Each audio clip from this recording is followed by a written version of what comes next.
Suntan lotion is good for me.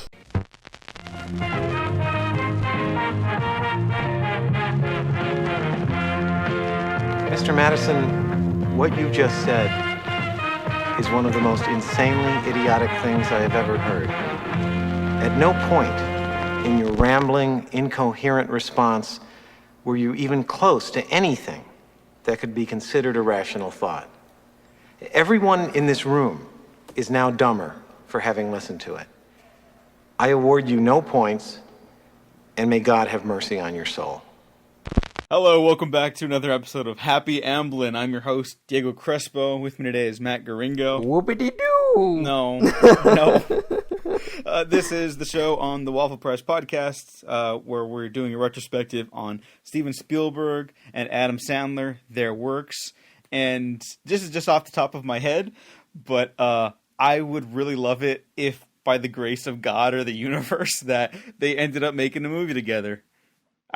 That would be the best way to end this retrospective series. I won't spoil it, but the two giants will meet at some point during this retrospective. Yeah, don't spoil it. I won't spoil it, but yeah, it will be in the episode you least expect. But we're talking about the works of Adam Sandler for this episode, specifically his second feature film, because the first film was Going Overboard. Last week we talked about Steven Spielberg's Duel, which was a fantastic film, and now we're here. Well, we should say he had a few other film roles before this.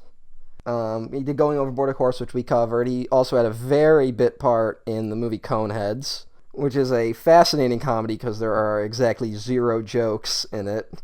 It's just Dan Aykroyd's being weird and people not acknowledging it. And then he was in another movie.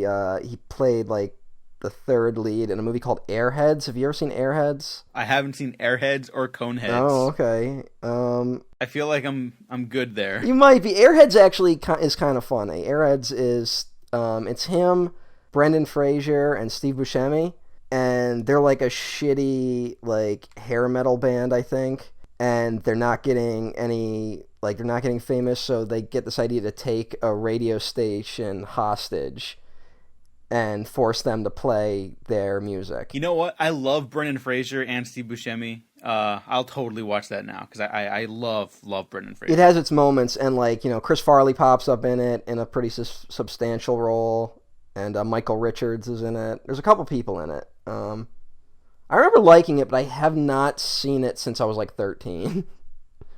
So, but I remember enjoying it. But then again, I also remember enjoying Billy Madison a lot as a child. And half the other films, at least half the other films of Adam Sandler. Yeah.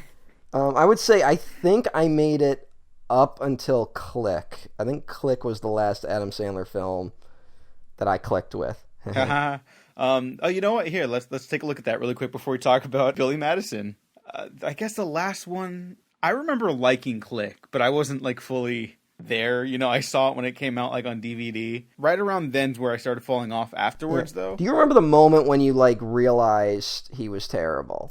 No, I don't remember the exact moment. I actually, from what I remember looking back, I remember the one time I didn't enjoy an Adam Sandler movie was I saw I Now Pronounce You Chuck and Larry. That was probably the last one. Okay, no, that I remember now. I didn't see it willingly. Even I was however old I was, even I saw the trailers for that, and I was like, that looks terrible. No, I remember just not enjoying that movie, but I think it's important to remember that, I was never in love with Adam Sandler movies. He wasn't popular in my household. Mm-hmm. This isn't even about, my parents' taste. This is just me. I did not find him, that entertaining, I guess. I always liked him as a kid, and my dad liked him, so, I would watch those movies with him. They were kind of a thing around here, but I wouldn't say, even as a child, if you asked me to list, my favorite comedies, an Adam Sandler film wouldn't be among them. Mm-hmm. But I just remember that I Now Pronounce You Chuck and Larry was the one where I saw the trailers, and I was like, that looks terrible. And then I was dragged to it by a friend who didn't understand why I said I thought the movie was bad. And then I do remember when Grown Ups was announced, and I remember thinking to myself, I remember seeing the cast and being like, oh man, all these guys together, that could be a lot of fun. like, you know, Chris Rock, Adam Sandler, like even Kevin James. So I like Kevin James on King of Queens. But then, like, I remember the movie coming out and just getting, like, savaged by critics, and I was like, all right, I think I'm done. I just want to say, we'll talk about Kevin James plenty of times on this. Yeah. I don't think he's ever gotten his due. I think he's actually a pretty good, like, Same. actor. Like, Adam Sandler's a good comedian, maybe not a great, like, comedic actor all the time, but he's also, like, he can be a genuinely great actor. I think Kevin James deserves a role like that, you know? He kind of never got that. I think Kevin James, like, tried to branch out at one point, and he picked, like movies that, like, no one saw and no one remembers. Aww. So I don't think he's ever really... Kevin James retrospective. Yeah, no. No, sorry, Kevin. Oh, I met him on an airplane once. Sorry, it's really quick. Oh, really? Yeah, I was like, oh my god, I was in middle school, but I remember he was very polite, very, very courteous, and I think it was with his agent or something like that. He was the one that kind of hurried him along, but he took the time to say hello to me and my mom, and nice guy from that experience. That's nice. Yeah, again, like, I also think he's never really gotten his due. I think he did Paul Blart Mall Cop, and it was all over. Yeah. Like, because now that's all he is to, like, everyone. But yeah, I think that was it. I think right around I Now Pronounce You Chuck and Larry grown-ups era, that was when I was done with Adam Sandler. But where did it all start? Well, I guess we got to go back to Billy Madison, his second leading role in a film, and the first, like, big one that he ever did. Because, again, this is the movie that gets Going Overboard, like, re-released. Billy Madison from 1995. At this point, he's on SNL.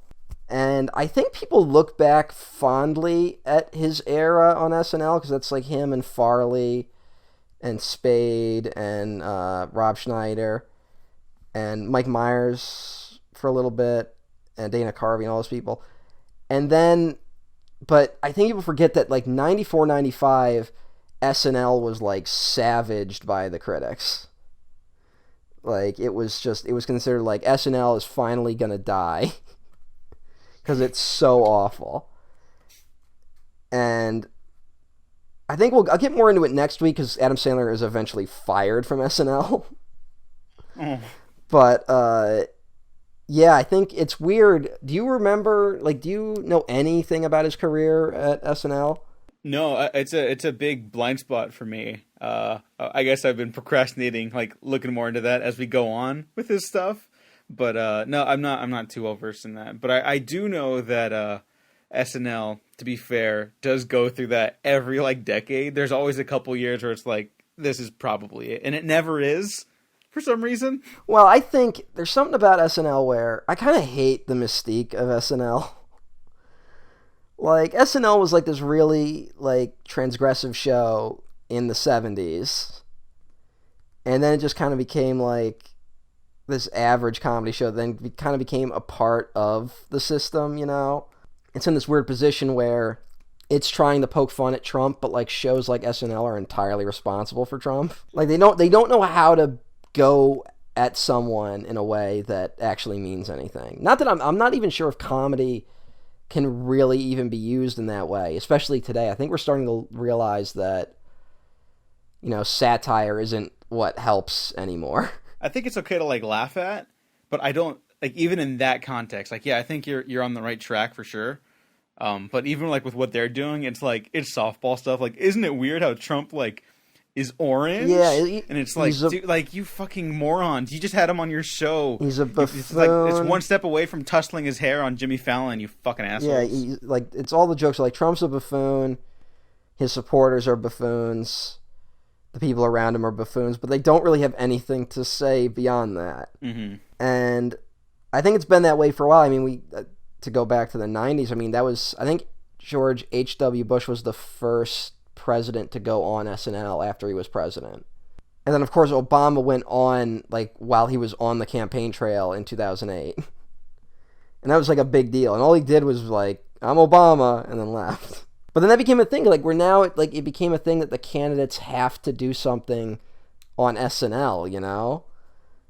It's just, it's so weird. Yeah, I'm not exactly pro SNL. I'm not anti, because you get a lot of people, like, get a lot of talented people to come out of it. like Bill Hader or like John Mulaney. There's more recent. And I think that's like the real, like the heart of SNL. You know, like because it's all like corporate bullshit now and all that jazz and like propping up demagogues. Yeah, I guess. But talent. There's a lot of talent that they find. There's definitely a lot of talent, but there's also something where it's like sometimes talented people like aren't good there. Like there's been a couple people that like they just didn't know how to use. Like Chris Rock was like not huge on SNL, and then he left and kind of became huge. You also get stuff like I get so annoyed where even when there's an SNL skit I like, there's like this weird attitude where like every line has to be a joke, and that gets like frustrating sometimes. I don't know. I could talk about SNL probably more than I should. SNL retrospective. Fuck no. Although, like you said, like I think people forget that SNL kind of like every episode there's hit and misses, and we only kind of remember the hits. So like we talk about certain eras as being great, but there are like 3 or 4 eras that are really singled out as being among the worst. And I think it's like 1980. 1985 and then 1994. Like 94 is considered one of the worst years in SNL history. I'm gonna go ahead and toss like any year this last decade. Oh yeah, just go ahead and toss it in there too. I mean, I don't know. I don't even pay attention to SNL anymore. I don't. I used to watch like almost religiously at a point, but like the whole 2016 election like just broke my brain. So that's like doesn't happen. I think there was a point where like when Tina Fey left because she was head writer for a bit, there was like a year that everyone like said was awful, and they're like SNL's gonna get canceled. And then I think there was that weird thing where it felt like after the election people were like praising SNL for a little bit. Do you remember? Yeah. Like SNL kind of got a little edgy for like a second, and everyone's like, oh, they've learned. And then they made like fucking white ass Wonder Bread the head writer. Oh, is that who the head? What's his name? Colin Jost and Michael Che. Michael Che is not great either. So Colin Jost is the head writer. Oh yeah. I just thought he was the update guy. I didn't know he was the head writer. I think they both got the update gig, and then he became the head writer. Good lord. I think Michael Che is too. Yeah, which explains like a lot. Yeah, that dude is just. That's not a human being. That's a piece of white bread toast. He's not. I've never seen anything where he added to it. That's it. He's just an object. I'm completely baffled by that. I mean, we should go back and talk about Billy Madison, but just coming off of like Seth Meyer on the Weekend Update, who was like I thought really good. Well, good enough that he got his own late night talk show. Like that's just the quality drop is insane. But the fact that no one's corrected it is kind of crazy to me. You know. Like, yeah. But I guess there's like people seem to like SNL. I don't know. There seems to be a fan base for SNL right now that because I see people tweet about it all the time, and I know a lot of people who reference it fairly regularly, and I'm always completely lost. And I can't think of like what was the last like good SNL skit. Well, because I don't watch regularly, I wouldn't be able to tell you, but I did stumble on one with like Ryan Gosling. That he just can't sit through the skit, and it's really charming. Oh yeah, he did a few. I don't know how like good it would be without it. He did a few like that where, like I think his whole episode like he kept breaking, but yeah. But I think it was like when he was promoting the Nice Guys too, which made it even better. I just wish that had maybe fucking helped the Nice Guys. Yeah. Wouldn't it be great if we could have done like a Nice Guys retrospective in like 10 years or some shit? Yeah, we could have done a whole franchise. Nope. Y'all failed us. But I think I'm just trying to think like the one I remember when like David Pumpkins happened. Oh like, yeah. That was like right before the election too. Oh, my simpler times. Holy shit. That feels like a decade ago. I know. Oh my god. But I remember like and I saw that skit and it was pretty funny. Yeah. That one got me. It was just funny because it was so weird, and like rarely does SNL go like super weird. There's one from back in the day, Will Ferrell and Molly Shannon called like Dog Show or something like that. And I don't remember if the audience liked it, but it's just like really weird and uncomfortable. And it's pretty good, but SNL like rarely does that. Okay, you know what? I'm full of shit. I saw the Kristen Stewart one because obviously that's the homie, and I'll watch anything Kristen Stewart and Robert Pattinson are in. But her episode I thought had one like really funny skit where it's filmed like a French art romance film. And that one got me. I cannot remember it. I cannot remember who else was in it, but I just thought it was the funniest thing. But that's it. Yeah. I gotta say something real quick. Kristen Stewart. Mm-hmm. Everyone stands Kristen Stewart now. Yes, of course. Everyone's finally realizing that she's like actually a great actress. I feel like it would be wrong of me to stan Kristen Stewart. Because you shouldn't stan anyone, or because no? Well, there's that. Yeah. But mainly because I was such a dick about Twilight back in the day. I feel like I can't. It's irresponsible of me to act like I love Kristen Stewart when I was such a douche in high school. That's certainly something that's always on my mind about that, because I feel I'd be lying to people. I think it's morally wrong of me to stand Kristen Stewart. Well, how bad did it get? I was an idiot in high school too, but like I'm trying to think, like, she can't act. I don't know. I will say, Adventureland was the big film I saw that turned me around on her, and I was like, holy shit, I get it now. And then she started getting little smaller hits like that, and I was like, oh, you just don't see performances like that in like American movies. You see them overseas. It's crazy. It's crazy to think that, she's doing that thing where it's like, I'm using all the money I made off of those movies to just have an interesting career. Oh, yeah, it's great. And now she's coming back to blockbusters. I hope they're good. Yeah, that one. But that's exciting. That one, the trailer that just dropped for like Underwater or whatever. Mm-hmm. Whatever the fuck that's called. It doesn't look like it's going to be a masterpiece, but it could be fun. Yeah, there's nothing wrong with like a quality B-level little thriller like that. I hope it's successful because I'd like to see more of those. You never know though, because Hollywood's in a weird place right now. Oh yeah, like we all might be dead. Just even outside of Hollywood, we almost like die. Oh yeah. Soon. No, there's a very good chance of that. Very high probability.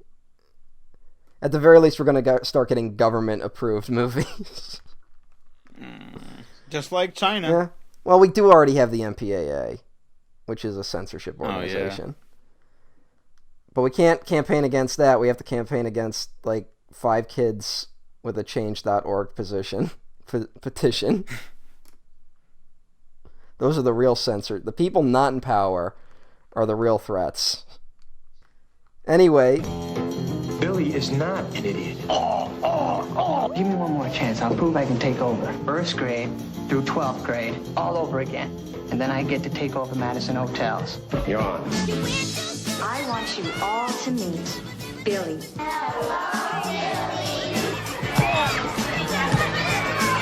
You want some more of that? I didn't think so! Second female director. Directed by Tamra Davis, who does a lot of television work nowadays. She did CB4, which is kind of like the rap version of This Is Spinal Tap. It starred Chris Rock. That was like her big hit before this. After Billy Madison, she did Half Baked with Dave Chappelle and Jim Breuer. That was a big movie for me. Yeah. And then she did Crossroads, which was the Britney Spears vehicle. Oh yeah, Britney Spears, Zoe Saldana. Yep. And the other girl that no one remembers. No. She's in Orange is the New Black. I think that show's still on. Yeah, but no one watches it anymore. I didn't want to say that, but yeah. But that was that was like the last movie she did, and then she only did television. And I mean, I don't want to say like any of those are like magnificent directorial achievements. But she had a lot of hits, and while Crossroads was like savaged by critics, it was a box office hit. And it's weird that her career just ended. It makes it like, especially now when you look back at like how they talk about how hard it is for like female directors in Hollywood, like it makes you wonder what happened. But I do think the direction's like at least more than competent here. Mm-hmm. Like it's obviously a lot of like just traditional like setups and like coverage stuff, but there's like when you're introduced to Bradley Whitford's character, in the house. There's like a long take, Yeah. just following them around. And I was like, wait, what? Like they're doing that? Yeah, there are moments. Like it doesn't mean anything, but I was like, oh, there are moments like a real movie. that feel like a real movie in this, but I don't think it ever continuously feels like a real movie. Oddly enough, I feel like if it had been cheaper, it would have been better. Maybe, but I don't know if they could have afforded the weirdness because we're just coming off of Going Overboard, Yeah. and that movie tries to get that little weirdness going on, but it can't quite pull it off because of the no budgetness of that movie. Mm-hmm. So maybe there's a middle ground because this only cost like $10 million. Yeah, it's a $10 million movie. It made like $26 million, so it was a hit. But yeah, I think a big problem with this movie, which I like, is that it's kind of like at times it gets just really bizarre. At times it gets like really self-referential. At other times it feels like they're like laughing at the fact that they're making a bad movie. But it never like coheses in any way, and it feels like they're just doing it as like they're like, oh, our movie sucks on purpose, like as an excuse. Mm-hmm. But it never totally works in that way, it tries too hard. Yeah, totally. It can't decide if it wants to be a real movie or if it wants to be a joke. And I feel like that's kind of ends up becoming the superpower of Adam Sandler, because then you get the points where it's like, it makes it very easy for him to be like, well, I'm not making these movies for the critics. Because he lets us know that he's not really trying. But then he did it for the fans. Yeah, but then at the same time, I also call it that's what I think the problem with like South Park is too, if that makes sense. I mean, that's got a lot of problems right now, but like, oh, there you go. This is our through line for the SNL discussion too. Not to completely derail your point, but like, they arrive, they're provocative, they're different, and then eventually they're just part of the machine, So I think Sandler kind of fits in a weird vein there. No, I would definitely agree with that, but I don't think Sandler was ever that provocative. No, but he was obnoxious. He was obnoxious, and it's honestly very confusing to be like, why was this the thing that became the through line for like America? Like, why was he such a box office star for so long? Like, the only thing that stopped him is that he just jumped to Netflix. Like, he never really had like that many bombs, Yeah, because he's got a couple, which we will talk about. We will definitely talk about him, but he did. I don't know. Maybe Netflix money was just like easier. Yeah, but I'm not like saying, it's just to me, like, why didn't, because like the public eventually turned on like a lot of the comedy guys of that era. Like Spade had like a very brief career, and then people got sick of his shtick, and then he like mostly did television. And then Rob Schneider had like 3 years where he was big, and then dropped off the map. But like Adam Sandler never really went away. I don't know. I think this is weird because I just called him obnoxious. Adam Sandler is super likable to me. Yeah, you know what? That's what it is. He doesn't seem like he's loud and obnoxious, like in middle school, which is when a lot of his films came out in theaters for people our age. There was a lot of Adam Sandler impersonations, and those got obnoxious. But like the man himself, I don't hate him. I'm not repulsed by him, regardless of how many movies we'll talk about that are very difficult to sit through. Even his lack of care, it feels like it doesn't feel insincere, or it doesn't feel cynical, even though it totally kind of is. No, well, it totally is, but I also think he does have like a warmth to him that I'll get into it later with this film, because saying that it's hard to believe when you watch the first scene of the movie that this character could have any warmth. And then by the end of it, like he's kind of doing like a thing where he's acting very humble and like he's admitting it to his mistakes, and it's like very earnest. It doesn't really make a lot of sense, but there's an earnestness to it that I think it's his warmth. I think that he's a likable guy. He can somehow be both likable and obnoxious. He can also be like, he is somehow like at the same time a man-child, but also like super masculine too. Like, yeah, it's a weird line he rides with that. He never allows his masculinity to be questioned in these movies. And I think as we go deeper into his filmography, that warmth is going to start going away, and I think that's why like people started turning on him more. I could see that. I also think that a big part of why the obnoxiousness, it doesn't end up working, but why the earnestness side of a movie like this does, is because it almost feels, it needs way more legwork, and I don't know if it was the intention, but like walking away from this last viewing, I was like, was the obnoxiousness like an intentional facade for the character, and he's like actually really insecure?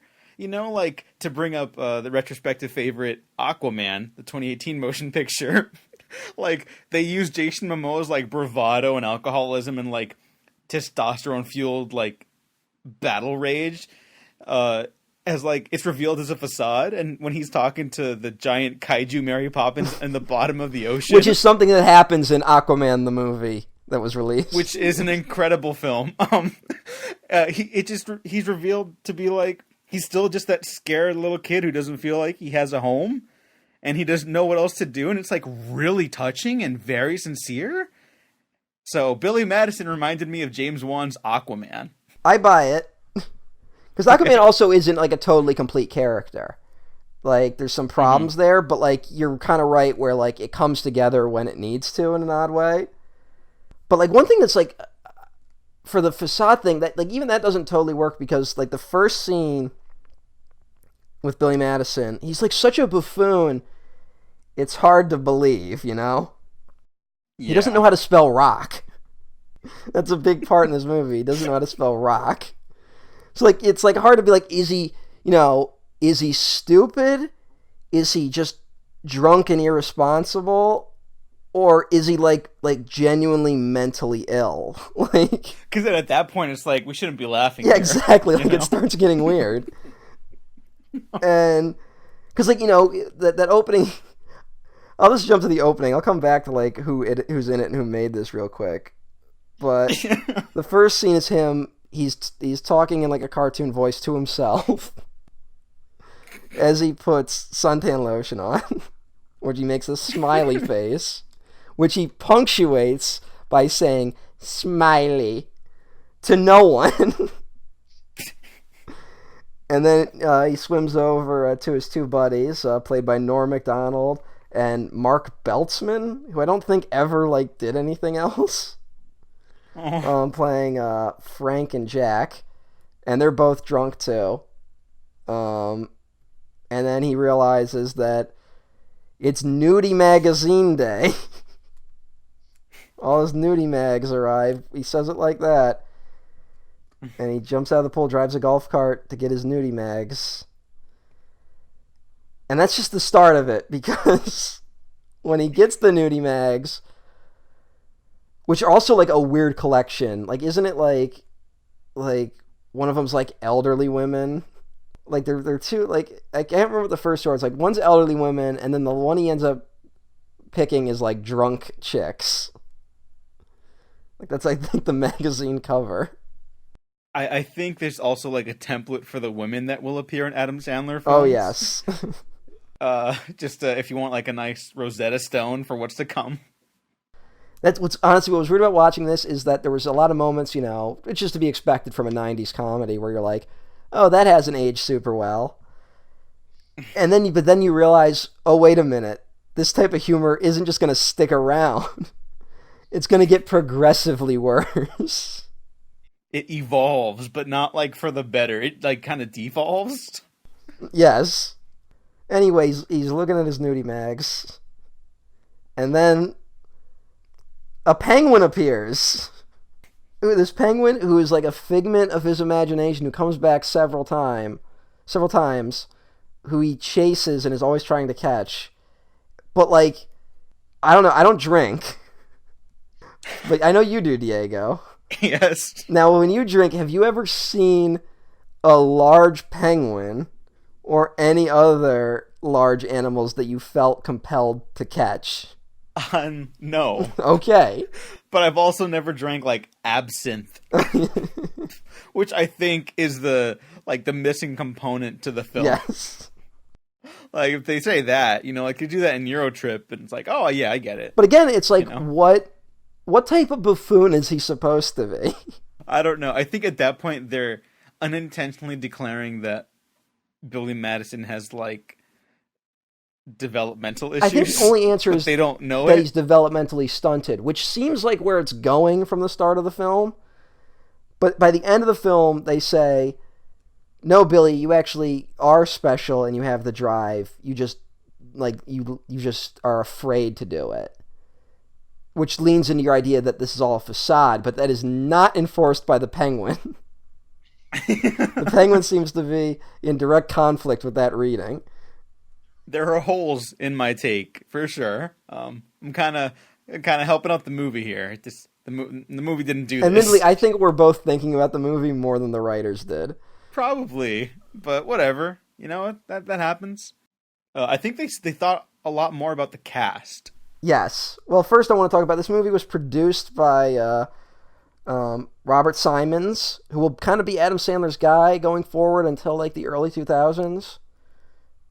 He's currently the CEO of STX Entertainment, which is one of those companies that's trying to position itself as being like both for the American and Chinese market. I don't know what they've produced, but I've seen their logo. I know I've seen it in theaters, but I have too. It's like one of those.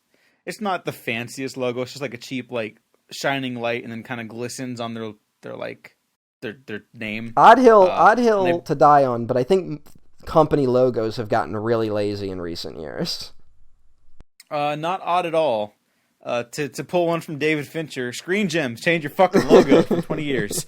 For those who don't know, David Fincher, every time he sees a Screen Gems logo for a commentary, he just talks shit. Any logo, he'll talk shit about Screen Gems for not changing theirs. David Fincher will talk shit about his entire cast and crew during his commentaries.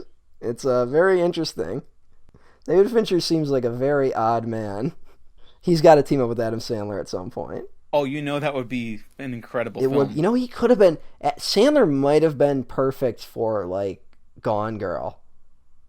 There would need to be work done. No, he could have done it. I think he could have done it. No, I don't know. You'd have to change it a little. I think he could do a role like that, but yeah. Have to change it they would need to change either the script or the character a little bit. I just think you just have to just slight tweaks. I don't think you have to fundamentally change it that much. I think he could have pulled off a role like that. Yeah, I mean, Tyler Perry gave a hell of a performance in like the smallest supporting role in that film. Yeah. But it's like a genuinely good performance. I'm sure Adam Sandler could have he was also, played it well. He was also fucking Colin Powell in Vice. And was like really good in it. Vice? The fucking Dick Cheney movie. Oh, that's right. I didn't see it. Jeez, you didn't see it? No, why do I want to see very that? Good. I know it's just going to piss me off. It's very good. I'm seem to be like the... I'm sure it's good. I seem to be like the one guy defending this movie because this movie got like savaged by critics.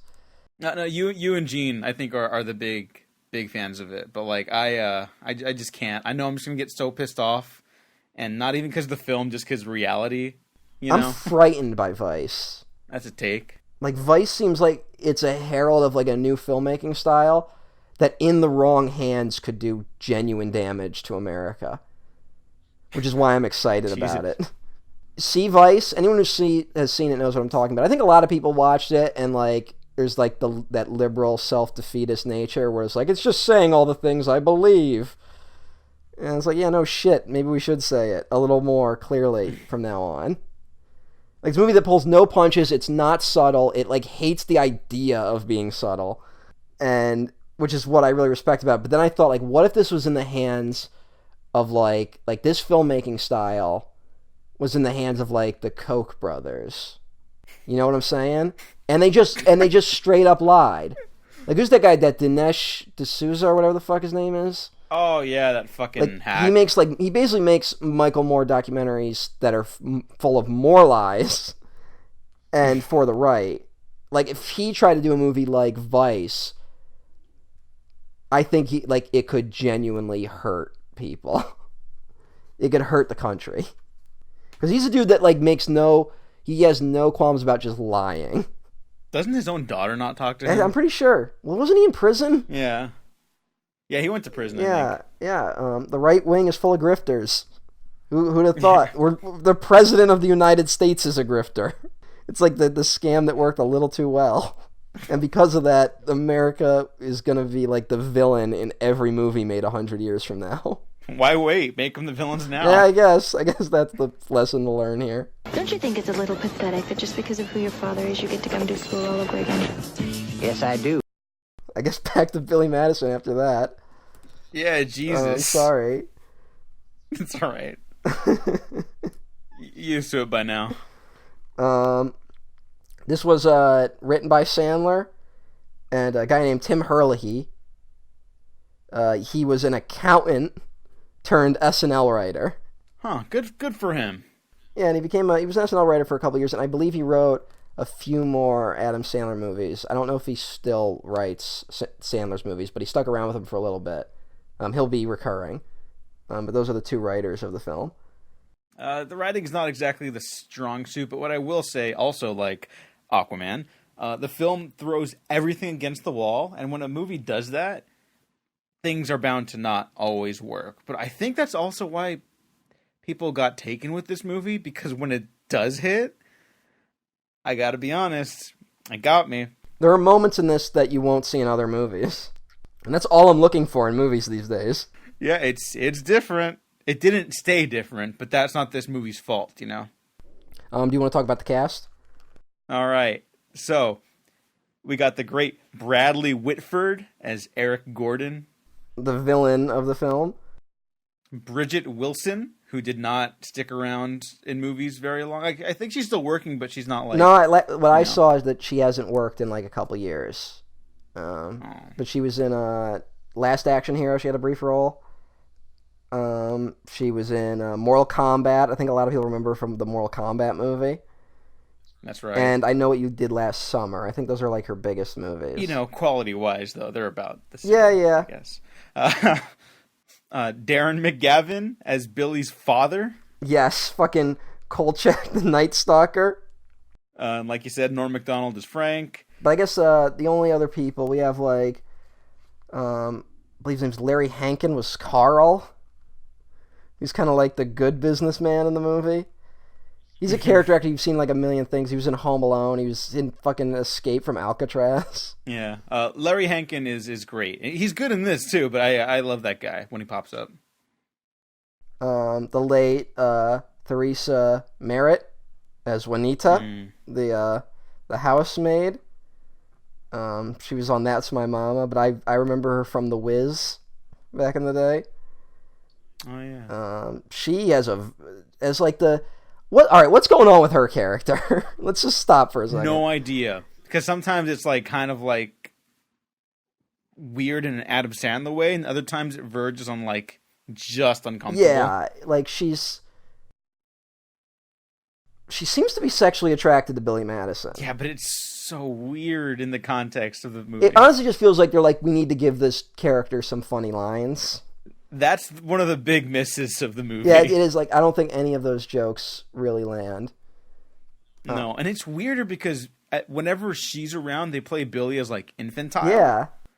So when they make those jokes, it's like, this is wrong. Does this movie have an Oedipus complex?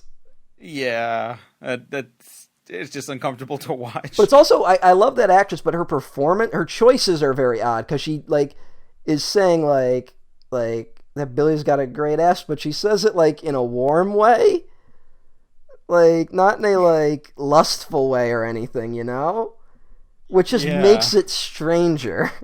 Maybe the worst part of the film, possibly. And I guess the other guy we could bring up is just Josh Mostel as Principal Max Anderson, who is also an oddly there's a joke, his character's horny. That's a joke in this film. And he's horny for Billy Madison, and he doesn't hide his feelings about that. And it's not like over the top, but it's still like there's two lines that acknowledge it, and it's that weird thing of like he's meant to be gay. I'm guessing they never really say it, but he's interested in Billy Madison. So what else can you think? It's that weird thing that stuck around for like way too long. Like this was even like a joke like 4 years ago. It might still be a joke in some circles, where it's like gay people cannot control themselves. Gay men specifically, it's usually men. Gay men cannot control themselves when they are around a man they find attractive. It never works, but also like I don't know what it's like, because it's weird, especially in these, because Adam Sandler films, like, they have this like warmth to them still. So like, because at some point we'll get into it, but we're meant to feel a lot of sympathy for the Max character. But it's also like we're laughing at him for being gay. Yeah. It's like weird, like gay panic, but also like, hey, we got to accept this guy. Yeah, Sandler films try to ride that like pretty often, especially in like the 2000s, if I remember correctly. And so it leaves a really weird taste in your mouth. It's more confusing. And I think it's that way of like him being able to navigate around where like some movies are just straight up homophobic in some ways. Mm-hmm. Like he's able to like navigate around it. But there's also, again, that's where I brought up South Park earlier, where South Park, they pride themselves on being quote unquote equal opportunity offenders. Like, we'll make fun of everyone, and that's what makes it equal, which doesn't really make any sense because marginalized groups are not on the same level. You know, everyone kind of lives on a different level in this country, unfortunately.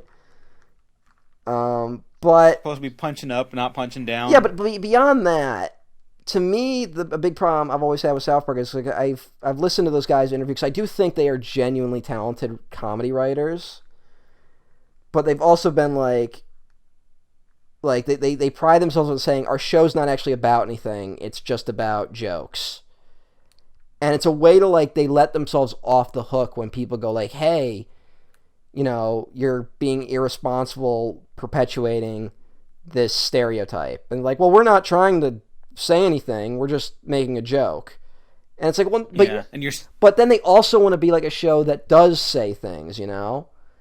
Like, it's trying to have their cake and eat it too. And Adam Sandler is not as direct about that. He's never been like as in your face like that, but it's certainly an element of his films. Yeah, it's weird. It's that and the housemaid stuff really kind of bog the film down from having like this general niceness about it, I guess. Well, I mean, it bogs it down for me being like willing to recommend it to people, you know? Yeah, it's something that wasn't good for the time and aged even worse. Yeah, like I do have a soft spot for it, and I feel like there are people I know who, if like I got to know them, I'd be like, you could check it out. There's some stuff in there you might get a kick out of. But there's also people I know that's like, no, don't watch it, you'd hate it, and you're not wrong for hating it.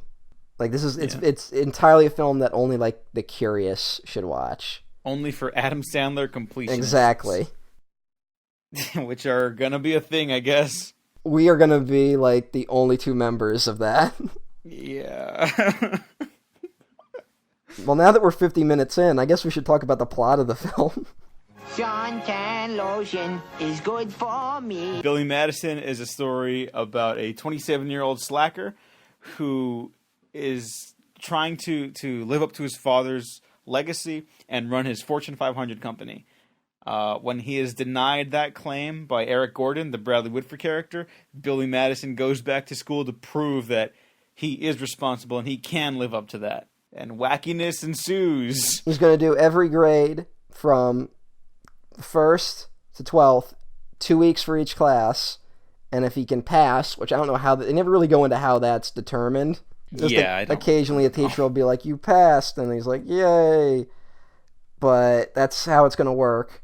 Something that goes oddly unexamined by this film is that the reason why he has to go all the way back to 1st grade is because the father just straight up admits that he bribed his teachers. That, like, the reason you graduated high school is because I bribed all your teachers. That's how you end up on the honor roll. You're not actually a good student. He's like, I thought maybe if you did well, you'd be encouraged to actually apply yourself. But that's not what happened. Billy didn't go to college. He's just been living with his father in their giant mansion. And they never go like, hey, and then he's also like, oh, I didn't just bribe your high school teachers. It goes all the way back to 1st grade. Which, first of all, explains why he's such a stunted human being, because he like literally never had to develop from 1st grade to adulthood. But then the whole stunted growth thing drops away pretty quickly and is never examined. Like, this would be a guy who, frankly, if that happened to him and then like he did kind of wake up and decide to change his life, he would struggle with this stunted beginning for the rest of his life. We're talking about like continuous therapy. We're not just talking about going back to school and getting an education. We're talking about like he needs to overcome a lot of things that are deep in his mind. Well, that's what the Billy Madison sequel should have been about. It should have been. You know? It should have been, but like adjusting to adulthood now that he's finished school. Could have been interesting. You could do actually. I'll talk about it. They could have done a sequel to this, but we'll get to that. But again, also, but just the fact that his father's like, look, I'm so rich, I bribed all your teachers, which is, you know, a very bad thing to do. Yeah. Which, I mean, we're not just talking about bribing to let someone who didn't actually do the work through. Like, that happens all the time in America. Yeah, like, when people found out about that recent scandal, they were like, oh, that's happening? And then, you know, everyone was like, well, yeah, no shit. But the other thing, I think the thing that is more important that goes unexamined in this film and in that recent scandal is that not only are you letting someone through who didn't do the work, you're also denying it to someone who doesn't have the resources, who did work harder.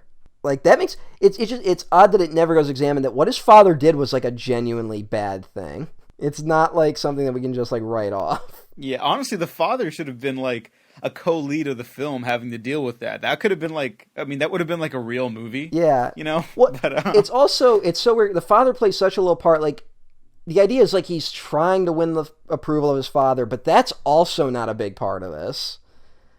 And we don't really know what Billy wants. Like, he seems to just not want Eric to have the company. And we learn that Eric is kind of a mentally unstable person himself. Yeah. But he also makes a very valid point when he's like, look, if we give the company to Billy, like, everyone's jobs will be threatened. Like, we can't have Billy run this company. He'll endanger the jobs and livelihoods of like hundreds of employees.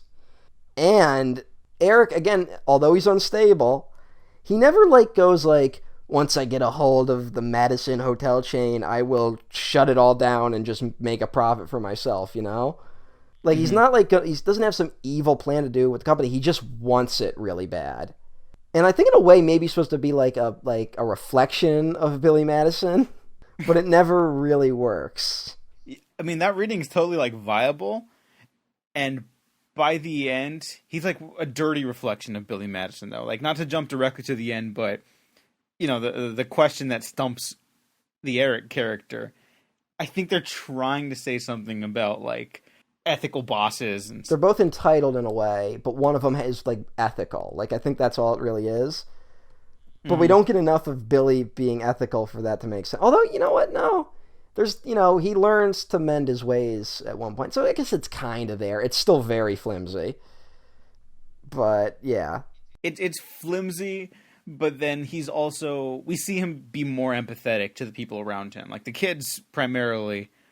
But like, I think that's supposed to help us see that it's opening up like his heart to other stuff, you know? And eventually when sorry to like just jump right into it, but like when he decides not to run the company, I can settle with that. At the end of the movie, when he says, I'm not going to run the company, I'm going to give it to Carl. Carl is like always like hovering around. He's kind of like the nice businessman as opposed to Eric. But so he gets the company, and Amson's like, I'm going to become a teacher, which that's what the sequel should have been. Billy Madison as a teacher. I think you could have probably done something with that. But, hey, whatever. I guess we should go through Billy's school career. I got to talk about first grade because I really love Miss Lippy. It's just a very odd character. Yeah, go for it. Well, it's just, you know, it's hard to think back because when you're in, you don't realize how kind of weird elementary school is until you're out of it. And you don't remember, like, how stupid you really were as a child. I think some people maybe have their pulse on it, but it's hard for me to, like, be like, wow, like, we really did that? Like, and I don't know. I just get a kick out of Miss Lippy. She's, like, dressed like she's, like, a new age type person. That's the other thing. When I look back at school, I have a lot of questions about my teachers where I'm like, how did they end up there? Like, what do they do in their lives that brought them? I've had people, like, I don't know why. Some people have suggested to me, like, I should be a teacher, and I'd be like, why? I cannot think of, like, a career I would enjoy less than being a teacher. And when I think back, like, some of, like, the elementary school teachers I had, it's just like, they were kind of strange people. I had some out there ones. But, like, when I think of middle school, I think back to, like, being really respectful of authority. Like, no, the teacher's always right. Like, the person in charge is always right. And now I'm just so the opposite of that. I was always kind to teachers. Even teachers that, like... No. I would still be, like, kind to, like, people older than me or whatever like that, or like a boss or something like that. But I will also be more questionable about, like, are you sure that's the right call? And back then, I would never have done that. Well, I was a bad student back in the day. Took me a while to get my shit together. I was a terrible student. But I never got it together. No, I got it. Well, my famous thing is I got it together and then immediately ended up in the hospital, and that kind of ended my high school career. No. I never got it together, but I just found out I really like writing, and I really liked writing, and that just got me through, like, it. Well, here's the one. I might have told this story on here, but in 8th grade, I used to draw a lot, and I was drawing in a study hall, and I had a teacher come over and basically humiliate me in front of everyone in the study hall by, like, saying I should be doing my schoolwork instead of drawing, and, like, saying it so everyone could hear. Mm-hmm. And Dick. Yeah, and I gave up drawing because of that. Wow. And I really regret that. Honestly, I don't mean... Slash their tires. I don't mean this as disrespect, because I had a lot of great teachers, a lot of whom I liked. But if I could go back and do it over again, I would have tried less. Because I knew what I liked by high school, and I wish I had just focused on that instead of feeling really weird and insecure about, like, having to, like, learn French or some shit. Oh, I totally get that. I had started to realize I loved reading, like, from like, early, like, middle school-ish, like, probably, like, 3rd or 4th grade, and then I really fell in love with it, like, 6th grade onward. And then I loved writing in high school. But I went to a technical, like, college prep school, and I was studying architecture, which is...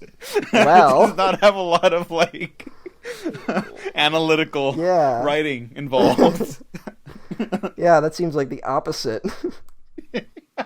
I liked it. I love architecture. I'm fascinated by it. I got a bunch of books, but it's not what I want to do. So I was one of those kids that, like, this will sound, I feel like a douche saying this, but I was also one of those kids where if I wasn't challenged, I didn't really try that hard. And I remember, like, freshman year, like, my English teacher, like, the books we had to read for freshman English were, like, the worst. They were just these terrible books. And they're all, like, young adult books, right? And it's this idea of, like, kids can't get into a book unless they have a character their age in it, which is a mentality I've always hated. Like, we read a book about, like, the Revolutionary War, but it's, like, told from the perspective of a young kid. And it's like, I can't fucking relate to that kid. And we read the I Am the Cheese by Robert Cormier, which if I had a time machine, the one thing I would use it for would be to go back in time and kick Robert Cormier in the balls for writing both I Am the Cheese and The Chocolate War, which are two books that, like, teachers really push on you, being like, no, these are important books for you to read, and then you read them and they just fucking suck. But then when I got to I missed sophomore year because I was sick, but then when I came back for junior year, the first book we read in junior English, not honors because I couldn't get in, but regular English, we read Ethan Frome. You ever read Ethan Frome? No. And, like, like, the whole class, like, hated it and they wanted to kill themselves, and no one liked it because this is, like, this really, like, boring book, but I, like, loved it. And I got, like, super into it, and then we read, like, The Great Gatsby, and I was, like, so into it. And I realized, like, oh, I actually like this stuff. I just I needed something that actually had more weight to it than, like, trying to examine kids growing up, which is what all those fucking young adult books are about. You know what really got me out of that fast? 6th grade. Like, the full year where I was like, I wanted books for my birthday that year. Like, that was the first thing, right? And I read the Lord of the Flies. Oh shit. Yeah, so I was like, this is awesome. Like, that's not the reaction someone should have to the events that happened in that book.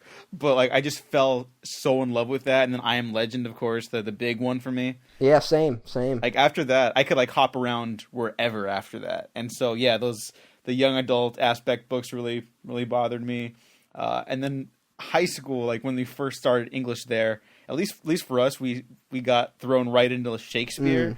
I forget if we read Romeo and Juliet first or Julius Caesar, but after that, like the perception of Shakespeare is like, oh, he's so like gaudy and pretentious and boring, and I was like, this is the shit. This is hilarious and awesome, and books don't read like this anymore. And obviously they're plays, so of course not. But, I had the same reaction. We had a Shakespeare unit at the end of freshman year, but if I told you what we actually like studied around it, you would like blow your brains out because it has nothing to do with the writing. But yeah, I had the same thing when I was in 7th grade. For some reason, I was like, I'm gonna read more. Like that was like when I decided. And my dad had all these old paperbacks, and I just like took them and I brought them to school and I just put them in my locker, and I just slowly read them. Like I literally filled my locker with paperback books, and I never used my locker for anything else. And I would go through them one at a time, and I just remember. The first 2 I read, just on my own, was Lord of the Flies, which was terrifying and like fucked me up, and Animal Farm. Sorry, I don't know why that one got me. Well, I mean, it's like I was 7th grade. I didn't really, that's a weird one for a 7th grader, I think. And I do remember it was like first day of English class, like first day of school. We had to go around. Like one of the requirements was to bring a book first day of class, so we all had to bring our own book. And everyone was like, introducing what they were reading, and it got to me. And I was like, Animal Farm, and the teacher laughed. And like not like a laughing at me way, like it was a very nice. Like I like Mr. Klein, who's not listening to this, by the way, but Mr. Klein was a great teacher. I wish I had tried more in his class. He gave me so many breaks that I just didn't take. Well, now that I guess we're done patting ourselves on the back for being smarter than everyone in high school. Oh, no, I was an idiot. I'm an idiot now, but like in high school, good Lord, I just did not think with my brain. High school is just so weird because you're like, some of us, it's like you start getting like really smart in some ways, but then are also like fucking the dumbest you'll ever be in others. Oh, yeah. And it's just at the same time, so... And you think you're the first person to have like really deep ideas, Oh, like, yeah. Thomas Jefferson owned slaves. Like you think that's like a big revelation. I had a big thing. I was talking to like because we had like shadows, right? Like, in high school sometimes. Mm-hmm. And so I was talking to like some incoming freshmen, and I was like, I just remember being very upset that you don't know Al Pacino. Well, all right. And I was just so insulted. Take that moment, except wind the clocks back to me in 3rd grade. What? Again, irresponsible single parent. I just watched everything with my dad. So if fucking Scarface was on, I watched Scarface. So like I knew who Al Pacino was in 3rd grade. I learned to talk by watching Jaws over and over again. And I think teachers thought I had a speech impediment because I would just talk like Robert Shaw. For a while, I had a big thing because I saw Over the Hedge and that came out, no! Right? This is not. I was like, this is middle school by that point. But the cat makes a joke about Stella, and so I was like, that's so funny. I don't know what that's from, but it made me laugh. Mm-hmm. And then I saw A Streetcar Named Desire, and so for a solid year after that, I was like Elaine Bennett, Stella. Well, I was like, when Over the Hedge came out, oddly enough, I was also like, you don't understand. This is Bruce Willis, William Shatner, and Gary Shandling. And like everyone my age is like, who the fuck is Gary Shandling? Aww. Hey, whatever. No, I'm saying aw because Gary Shandling is no longer with us. us. Oh, all right. Yeah, Gary Shandling, rest in peace. Has nothing to do with Billy Madison. No, that's probably going to get cut. No, it's great. I'm glad Leave it's it in there. because it has something to do with school. Which is related to Billy Madison, the film we're talking about today. 1st grade introduces 2 important story elements, which is 1, the puppy who lost his way. That little boy's got to think. You got a pet. You got a responsibility. If your dog is lost, you don't look for an hour and then call it quits. You get your ass out there and you find that fucking dog. And O'Doyle rules, which is a weird recurring bit in this movie. Adam Sandler must have had a bully named O'Doyle that, like, picked on him. I feel like a lot of Adam Sandler movies are kind of like, yeah, there was this thing that bothered me in real life, or like this person that bothered me in real life, so I'm gonna make a movie about defeating them. Yes.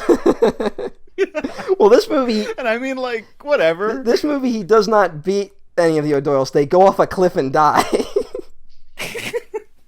And we hear and they're chanting O'Doyle rules as they drive off a cliff and die. What an odd piece of film. We talk about in the dodgeball scene, he really hit those children with dodgeballs. It was our first movie that we were doing, and we had some control of, and we wrote that movie. Billy Madison is the dodgeball scene. I'm hitting all these first graders Really hard with a dodgeball, and so we go to shoot it. And this is like 20 years ago, guys, so I'm just guessing if this is correct. But so I hit some kid pretty hard, and he gets upset and he starts crying. And then the parents all come up to me, they're like, hey, what's the deal? And I was like, what do you mean, what happened? They're like, the kid, you nailed that kid. I was like, oh, no, that's the scene. I'm supposed to sound like a big guy, went back to school, I'm supposed to plug all these kids as part of the joke. And they were like, oh, no. And I was like, what are you talking about? They're like, oh, I said, well, didn't they read the script? They go, they're 6, they don't read yet. I was like, well, I said, but I know, yeah, come on. And anyways, I said, all right, I won't do it or something. And I think I told the guys to roll anyways, and I nailed a bunch of kids. And something awful like that. But those kids grew up, and guess who they are today? I don't know. That's Adam Sandler for you. There's a moment in first grade too where it was just interesting because the kids are talking. He overhears a conversation where kids are talking about video games. And the kid, like, Mortal Kombat for Sega Genesis is the best game ever. And Billy's like, I disagree. I think Donkey Kong is the best game ever. And the kid just goes, Donkey Kong sucks. So you know something, you suck. And in that moment, I realized that video game discourse has not aged at all since 1995. It might have gotten worse. Yeah, it has. Because now, fucking Billy would go home and send the SWAT team to that kid's house. Oh my god, that's exactly what would happen in an Adam Sandler movie now. I don't think people realize that, there's a lot of Adam Sandlers out there. A lot of Billy Madisons. But without the money. Yeah, that's the thing. The weird thing is the privilege angle is, like, what goes oddly unexamined in, like, a lot of a lot of Adam Sandler movies. I guess we'll get deeper into that as things go on, but... Yeah, here the movie is generally nice enough to kind of... It's a misstep, but it's not one where I'm, like, holding it against the movie. I don't really hold a lot against the movie. And I guess I'll say now, like, I do actually enjoy it. Yeah, I did too. It's an enjoyable little There's movie. a lot of nostalgia with it for me. I literally watched this when I was 5 years old. Oh, yeah, so that's with you forever. Yeah, and I would literally, every year when school started, we would sing the Back to School song that Billy sings when he's at the bus stop. I got my lunch packed up, my boots tied tight. I hope I don't get in a fight. Like, we thought that was funny. And so, yeah, so there's a lot of nostalgia for me for this one. But I guess I just know what's coming. So I'm like, nope, these are the good times. There's some nice ones in the future. Well, once we get into the third grade is when Veronica Vaughn kind of officially comes into the film. She had, one moment before that. But now Billy is immediately into Veronica Vaughn. Oh yeah, what does he say? Jackpot. Jackpot. Yeah, that's a little. And she absolutely despises Billy and everything he represents. She's not wrong. But somehow she does a complete 180, and will eventually fall in love with him, which is a recurring thing in these type of movies. Yeah. Hard to buy in any capacity. We can't talk about an evolution because there really is none. We can't talk about here's the moment. There's one moment where, it's odd. She starts liking him after he grabs her chest. Remember, he gets double dog dared to grab her chest, and then he does, and then she makes it known that she knew he was being dared. And he's like, I don't want the kids to know I'm weak. And she's like, oh, that's okay, Billy. Which is like, that's the moment you're okay with? Yeah, not great. But then the other moment is that the one kid pees his pants, and then Billy pretends to pee his pants, and that peeing your pants is actually a cool thing adults do. That's such an Adam Sandler moment, and I mean that in a positive way. Yeah. Because that, like, it shouldn't work, but it's endearing and, like, kind of, inspiring. You ain't cool unless you pee your pants. Yeah, it's a nice moment, and it's just kind of hidden under this crassness. Yes. What a weird movie. It is genuinely... But that's, you know what? Honestly, it's only going to get weirder.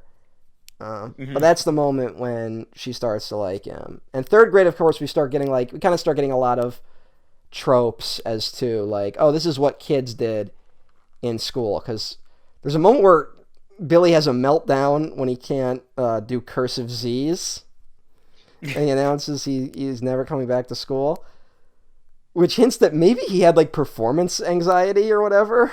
You know, like where kids, like, there's, like, that thing where, like, some kids, like, they're very smart, but they can't take tests because of anxiety problems. That was me, honestly. That fucked me up a lot. Yeah, really.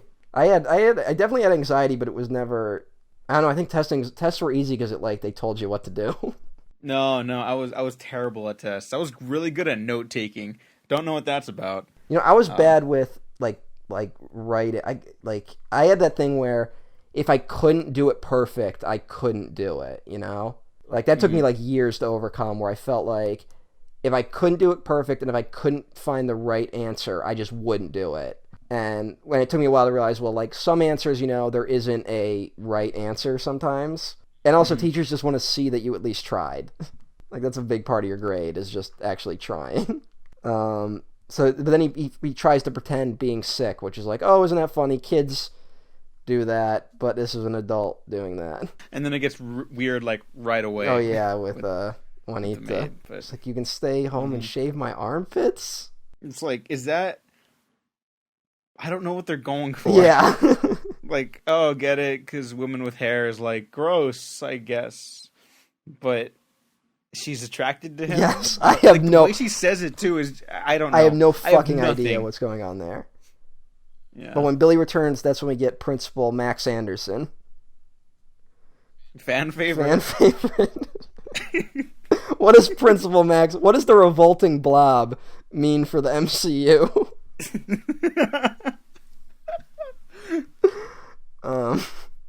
2 seconds on the job, he finds a note where it says, if I was Principal Max Anderson, I would walk my fat ass right into oncoming traffic. Which is wrong to laugh at. It is, but it still got me.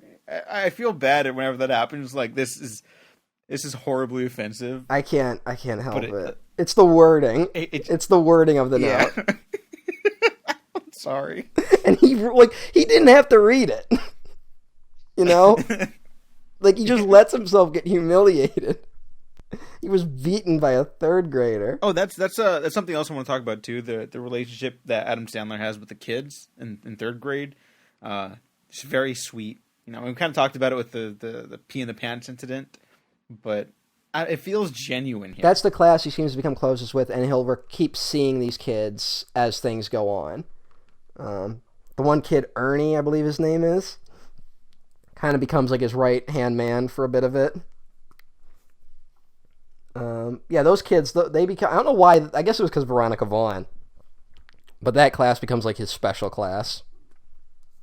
Yeah. And I guess the kids really liked working with Adam Sandler, from what I read.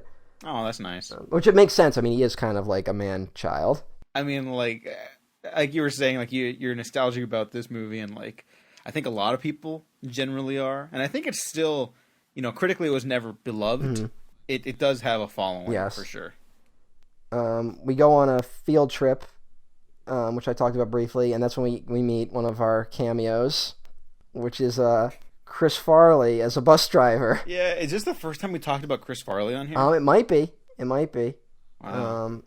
Who I don't think... I'm trying to think if he pops up again in an Adam Sandler movie, and I don't think he does. Which is sad. It's like the only time... Like, I think they were both in Airheads, and I think Adam Sandler pops up in Norm Macdonald's Dirty Work, which was Chris Farley's last film. But I don't know. It's that shame, like, where Chris Farley's one of those guys. If you watch those old SNL clips, like, he kills every line he's given. You know, like, Farley was that good on SNL, and he was kind of given a type. He was always given like the angry big guy, but he wasn't always just that. I'm trying to remember. There was one. Again, it's dated in terms of comedy, but I believe he played a gay fashion designer in one SNL skit, which, you know, isn't the best. I think his name was Antoine or something. And it's just him, like, bringing people into his office and then being like, now go! But the way Farley does it, it, like, kills me every time. And actually, I revisited one skit, another one that is horribly racist. It's, because here's the title of the skit, it's called Japanese Game Show. Oh, no. So you can kind of guess where this is going. Oh, no. And none of the speaking roles are played by Japanese people. Oh, no. It is, I believe it's Mike Myers is the game show host. Oh, no! Thankfully, no one puts on any yellow face, and I believe he's speaking actual Japanese. I believe all of them are speaking real Japanese, but it is kind of like you're laughing at, like, how weird Japanese people are. Oh. But the joke of the skit, thankfully, isn't Japanese people are weird. I mean, that's part of it. But the real joke is that it's a Japanese game show, and Chris Farley is an American who doesn't speak Japanese, who somehow accidentally ended up on the game show. And again, it's a horribly racist skit that I do not endorse, but Farley is so funny in it. Where he's like, you see what happened was... the embassy said you want to go to a game show. I thought they meant see a game show, not be on a game show. Well, even here, he only has, like, maybe a minute or two of screen time. And he rules. And, like, the first instance with him on the bus, and he just gets really mad. I'll turn this damn bus around. And then the camera just holds him for, like, 10 seconds, and he starts, like, convulsing. Yeah, like, he's like, his face gets, like, genuinely red. He's, like, on the verge of crying. It's incredible. Oh, man. Gone too soon. And then him, Norm Macdonald, and the other guy steal all the kids' lunches. Who would do that? Which doesn't make any sense. Like, why'd they do it? Who would steal 30 bags of lunches? So they just ate all the lunches. And I gotta talk about Norm in this. Norm doesn't get a lot to do. But I like that he's just kind of always there. He's just like, he's like the one hanger-on. He's always drunk. He has a couple of the best lines in the movie. Early on, he's like, Billy Madison's drunk. He's like, what day is it? And Norm just goes, October. But there's a great, talk about like weird comedy that's in this movie. There's a great moment where Billy's in school, something happens, and they cut to Norm sleeping, and he wakes up. He's like, oh man, I just had the weirdest dream, Billy. And he's like, where's Billy? And Billy's like, he's in school, man. It's like, all right. Yeah. And like, that's it. That's the whole scene. The best scene with Norm, though. Norm has the best line in the movie. The principal Anderson gets blackmailed by Bradley Whitford at one point. The principal was a wrestler named the Revolting Blob who accidentally sat on a man and killed him. And then lied about his teaching degree, or at least kept that covered up to get his teaching degree. And so he blackmails him into saying that Billy cheated and that he didn't actually pass any of the early grades.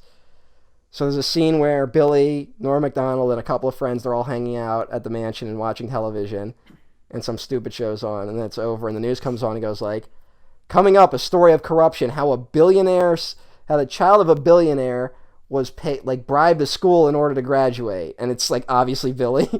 And Norm goes, now hold on, maybe it's somebody else.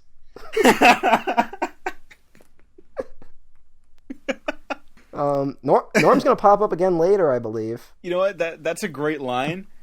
That's not the best one. Okay. Once Billy gets to high school, we kind of get a moment where he has to realize that he was actually a jerk in high school.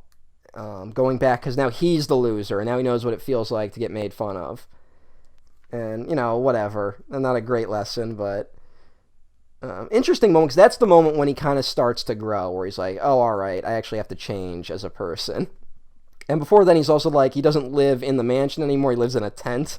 Which I'm not saying that's like the best move, but it's also kind of like, I remember when I was younger and I was like, I moved to the basement. And I was like, I'm living in the basement now. Like, that was my grown-up thing to do. See, I kind of wish I had this when I was younger, too, because I loved, like, making pillow forts. Like, I still love it. I just, fucking in my 20s. Weird now. Yeah. But, like... It's, yeah. Like, people... if it was socially acceptable... I probably would. Yeah, I would still be building shit with Legos if it was socially acceptable. Honestly, me too. Especially after the Lego movie. Also, just if I could afford it, because those things are like $1,000. Yeah, that's the other thing. I think the other thing is that we no longer live lives where we could actually waste time doing those things. Yeah, it becomes kind of a. That's right. As I get older, I'm shocked people have time to play video games. Yeah, I know. Like for the patrons, I'm doing a series of Halo write-ups over there. And I'm just like, all right, like an hour, like before I go to bed this day, and then I'll wait a couple of days because that like really fucked my sleeping schedule, and then I'll go back again. Like I won't go out Saturday night. I'll do that instead. And I'm like, how did I do this? I don't know how I did it either. Like back in the day, I just remember like I would be like, I've been up for 48 hours playing Mass Effect. Oh, I totally get it. I played Mass Effect 2 in like one sitting. And now, like, if I play Mass Effect 2 for like more than 2 hours, I'm like, man, I could have like watched a movie. Like I could have read a book. I gotta do my laundry. I could have done anything. And to keep it to like the school stuff, it's like it's not like I can even like I used to look forward to getting sick sometimes because I would stay home. Like, I'm a terrible liar. So I couldn't ever lie to my parents about being sick. Like, if I was sick, I was sick. And then I'd stay home from school and be like, well, at least I have video games. And now I can't even do that because, I gotta, like, work. Yeah.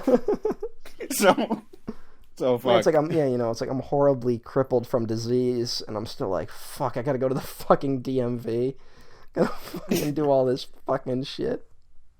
I gotta be on the phone all day. It's like, oh, I finally have a day off. Oh, wait, no, I finally have to get all my health insurance in order. This movie just became really depressing. Yeah, it did become super depressing.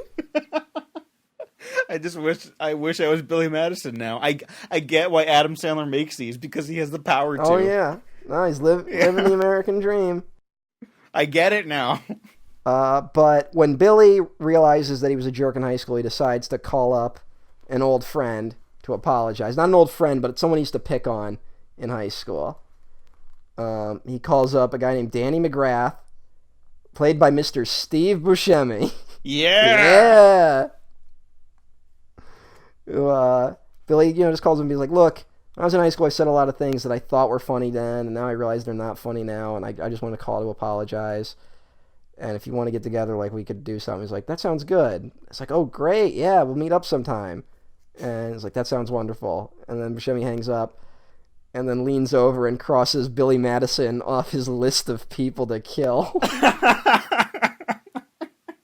Which is really funny. Unfortunately, it's kind of it's punctuated by, then he puts lipstick on. Yeah. It makes it, like, it's a problem with all the Adam Sandler movies like we're talking about. Like, it's almost there, and then it goes too far in, like, a unnecessary kind of reprehensible direction. Well, unfortunately, the real problem is, like, now that, like, we're slowly starting to, like, be okay. Like, we're pretty much, if you look at statistics, like, 95% of people under the age of, like, 30 are okay with gay marriage and gay people. So it's, like, the demographics are shifting really quickly. Like, so much comedy has just aged so poorly.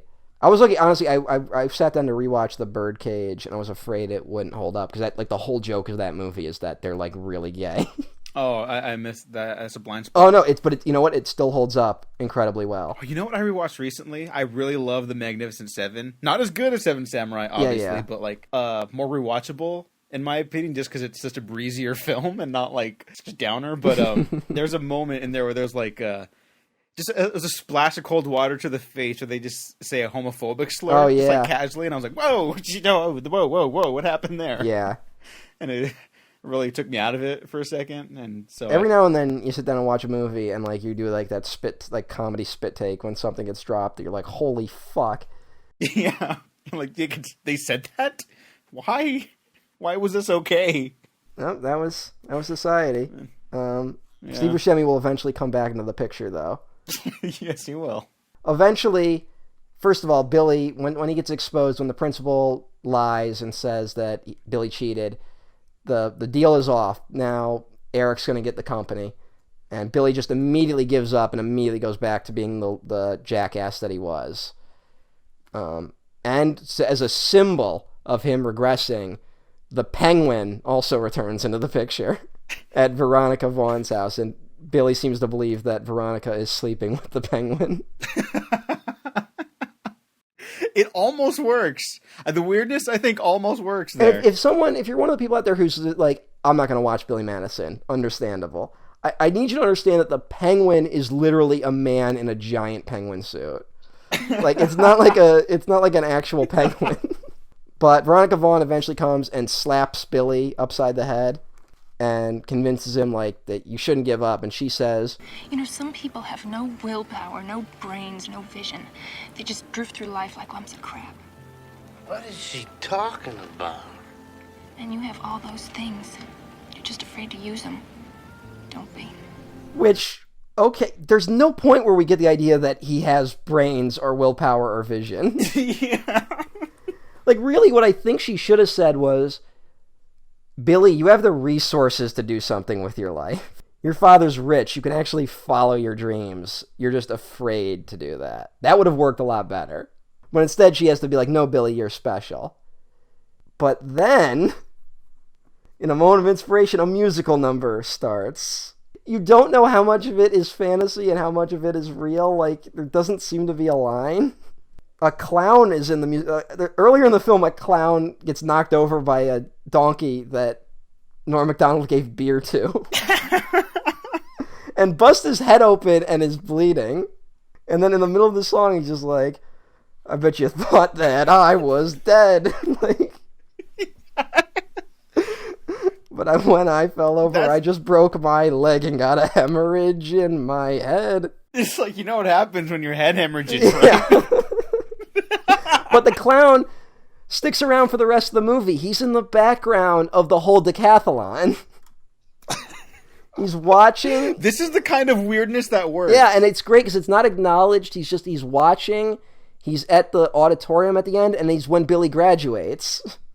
And it's this great little moment. I have no idea why the movie suddenly goes there. You know what? Fuck it. By that point, the other one, there's a weirder moment earlier where when he convinces his dad to do the whole thing, like he's like, his dad's like, "All right, you're on," and Billy gets left alone on the staircase. Suddenly, "I'll Tumble For You" starts playing, and like Billy can like hear it. Like, he can hear the music playing, and then he just starts dancing to it. Like, why? It reminded me of Going Overboard because they tried to do similar things too. Yeah. I mean, obviously it reminded me of that. And I'm thinking this is like a Sandler thing because this happens in a lot of his movies. I guess, but like it starts to go away as things go on. Like, it starts being more justified. Like, I was thinking of when we get into, not to jump ahead, but when we get to Happy Gilmore, he has his happy place, quote unquote, that he goes to, which is like weird, like happy dreams of his. But like suddenly he's having like these visions that now they have an explanation, whereas here they have no explanation.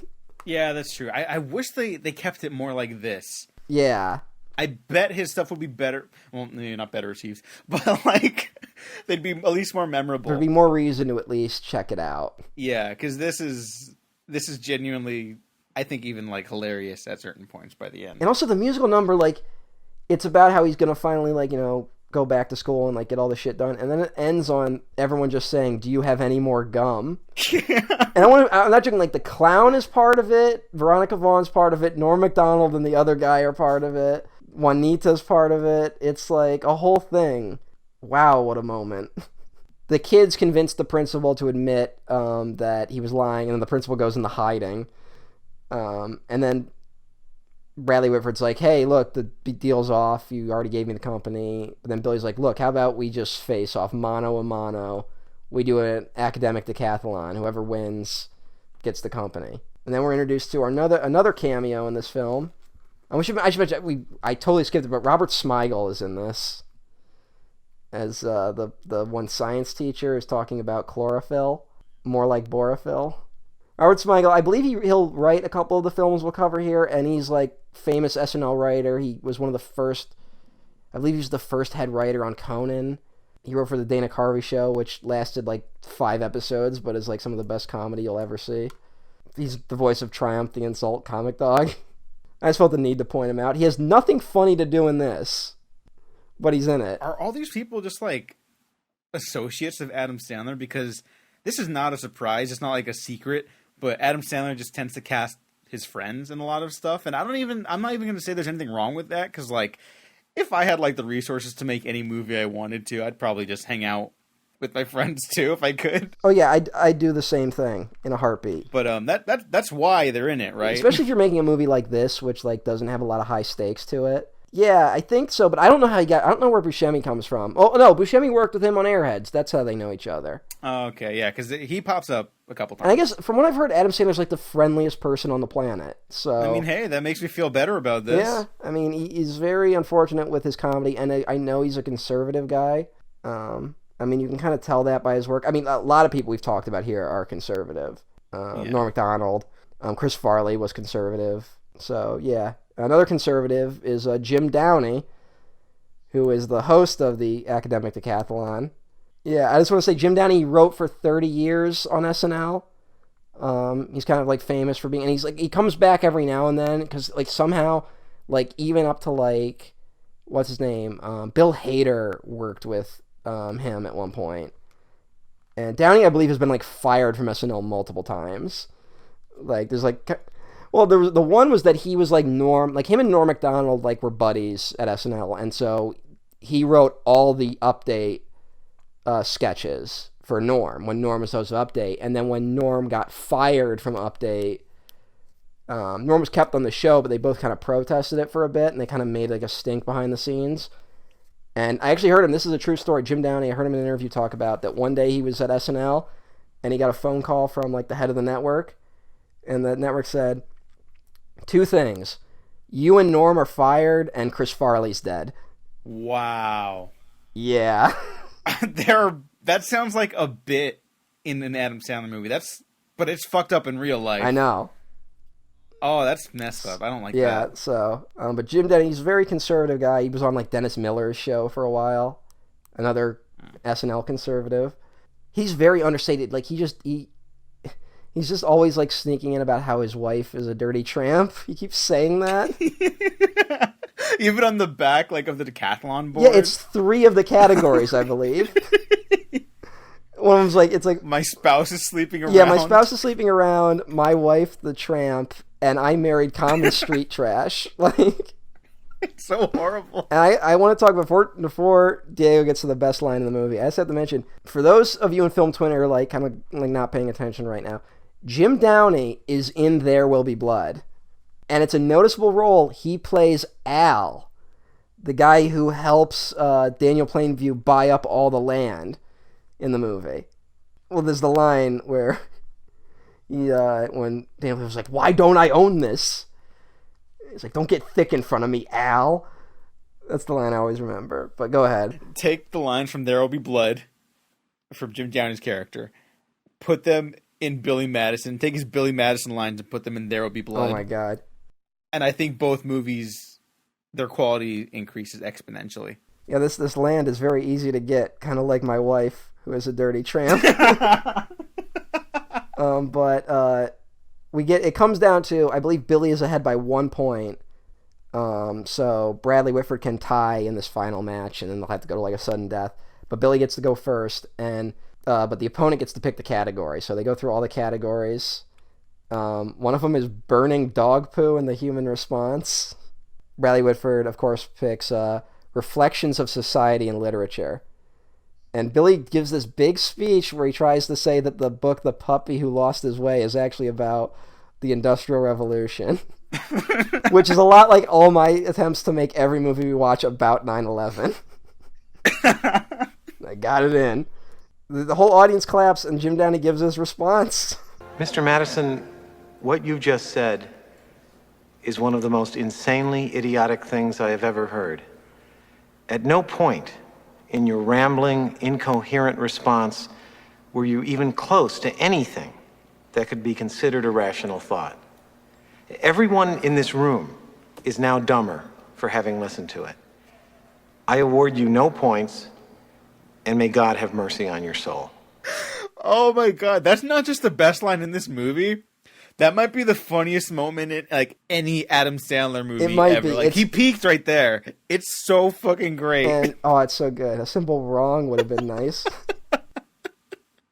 And yeah, because like even that, like there are moments in this movie where it's like, yeah, that was kind of a funny moment, and then Adam Sandler will just keep talking about it, and it's like, oh, that's not as funny anymore. But here, everything about it just came together perfectly, and it's one of the funniest movie moments like of the 90s at least. It shows to me that if Adam Sandler like put a little more effort into his films, he could write like a comedy that could like stand for the ages, you know? Like one that we would be like, you know, it's right up there with like Animal House or something. Like where it's like that comedy changed all of comedy. But he never does it. Adam Sandler has yet to make the movie where I feel like he really tried. I'm not saying it's I'm not saying always he put someone else's is the thing. I'm not saying he put no effort into this movie, but he could have put more. Yeah, and I mean that's the key right there. That one scene, which is just incredible. That moved the movie up like a whole star for me. I was gonna like it. Kind of does. This is like a 2.5 star, maybe 3 star out of 5 movie for me. But then that is like, if someone gave it a 4 out of 5, yeah, I got you. In the final moments, Bradley Whitford, Adam Sandler picks the category business ethics because Bradley Whitford's character is an unethical guy. And when Bradley Whitford can't answer the question, he pulls a gun out just in case things went wrong. I should mention that everyone in the audience runs, except for Jim Downey, who doesn't seem to care. No. Watch Jim Downey in that scene, that entire exchange, and he just has his hand like on his hips, like Jesus Christ, like this. Yeah, he's like annoyed with the whole situation. And also, Norm Macdonald and his buddy never leave. Like they don't move. Of course, like he's gonna kill Billy Madison. Billy's like, "Go ahead, do it." And then when he's about to do it, he like really almost does it. And the principal, dressed as the revolting Blob, comes out and tackles him. But just as Bradley Whitford looks like he's going to kill Veronica Vaughn, Steve Buscemi shoots him with a sniper rifle. Man, I'm glad I called that guy. The last, 20 minutes of this movie are insane, right? Yeah. Oh, no, there's some great... I brushed over that they're, competing back and forth, where Billy somehow wins the Shakespeare part. Well, he dressed for the part. Yeah, he also wins the cooking segment because Bradley Whitford lights himself on fire. And Billy just laughs at him. At first, I thought it was one of those dream sequences, and I was like, oh, we're just going to move on. Okay. Yeah, there's a lot of moments like that. And the movie just, after that, the movie winds down. Billy, he genuinely graduates from high school. He announces that he's not going to run the company. He's going to go to college and become a teacher. And that's the happy ending of the movie. Which I think that's a pretty good, ending for the movie. It's just, where was that the rest of the movie? Yeah, it's again, it feels like a first draft, Mm-hmm. And it's a pretty good first draft if it's a first draft. Yeah, because, first drafts are not notoriously great, and they don't have to be. That's the point of a first draft. Yeah. And if there was a basic effort put into making this into an actual movie, it could have worked. And it also wouldn't have lost any of the absurdist jokes, I believe. You could have kept that and made a tighter film. Yeah, as long as they kept that aspect of it, I'm glad it has the legacy it does, but I think it could be a bona fide classic. Because the 90s is that era where both absurdist comedy and grounded comedy start blending. Everyone in the 90s was too cool for school. Mm-hmm. So that it could have been, like, this could genuinely be a great movie. As it is, it's kind of like a very solid comedy, but nothing to write home about. Like, it's no, like, I would say I really like the Chris Farley film Tommy Boy. And I would go so far as to say Tommy Boy is, like, actually, like, a kind of great comedy. I would honestly go that far, and it never gets to, like, that level. Allow me to reiterate. Mr. Madison, what you just said is one of the most insanely idiotic things I have ever heard. At no point in your rambling, incoherent response were you even close to anything that could be considered a rational thought. Everyone in this room is now dumber for having listened to it. I award you no points, and may God have mercy on your soul. Fantastic moment. Great moment. I'm not denying it. There are great moments in this, but it's also like, it's something where you could get the gist of it from watching, like, YouTube clips, you know? Yeah. Like, again, as it is, I think it's very fine. And I'm not down. I would say, if we're grading on a curve, honestly, this is like top tier Sandler. Yeah. It is. It's not the highest, but it's up there. Especially for the comedies, like. Yeah. Even without the comedies, or actually no, you have to consider the comedies, because the good ones, like, are genuinely, like, I'm very happy I get to talk about some of these. Yeah.